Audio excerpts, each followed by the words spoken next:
আজ আমরা রান্না করব কচু শাক। প্রথমে কচুটাকে ভালোভাবে একটু সেদ্ধ করে নেব। সেদ্ধ করে জলটা শুকিয়ে আনবো। তারপর জলটা যেই মরে যাবে তখনই কচুটা তুলে নেব।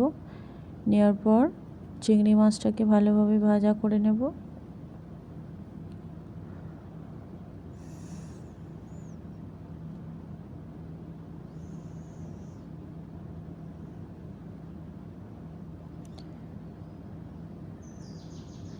চিংড়ি মাছে একটু নুন হলুদ দিয়ে দিয়েছি, দিয়ে একটু নেড়ে ছেড়ে চিংড়ি মাছটা ভেজে নিচ্ছি।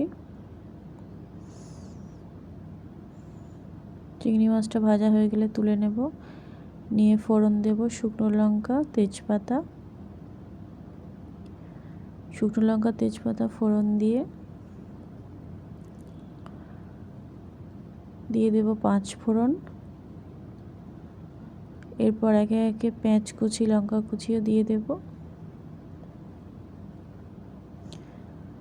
ভালোভাবে মশলাটা কষিয়ে নিয়ে দিয়ে দেব রসুন থেঁতো করা।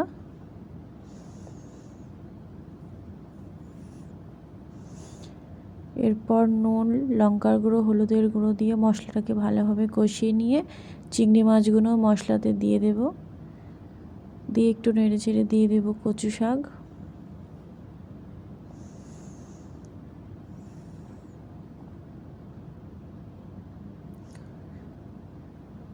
কচু শাকটা দিয়ে ভালোভাবে মাখিয়ে মশলার সাথে মাখিয়ে নেব।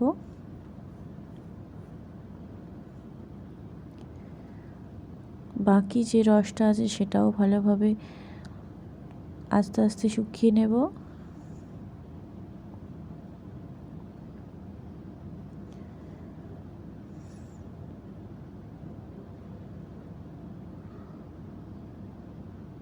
ভালোভাবে যখন রসটা শুকিয়ে আসবে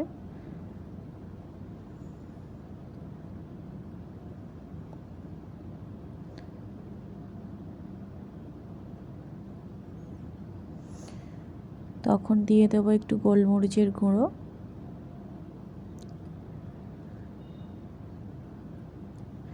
দিয়ে ভালোভাবে আরেকটু নেড়ে চেড়ে নেব। এদিকে জলটাও পুরোটা শুকিয়ে গেছে, কচু শাকটাও অলমোস্ট রেডি।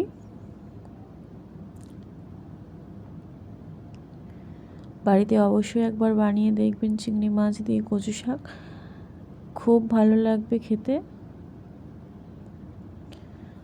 আজকের কচু শাক আমাদের রেডি। সবাই খুব ভালো থাকবেন আর একবার অবশ্যই চেষ্টা করবেন এইভাবে বানিয়ে দেখার। ধন্যবাদ।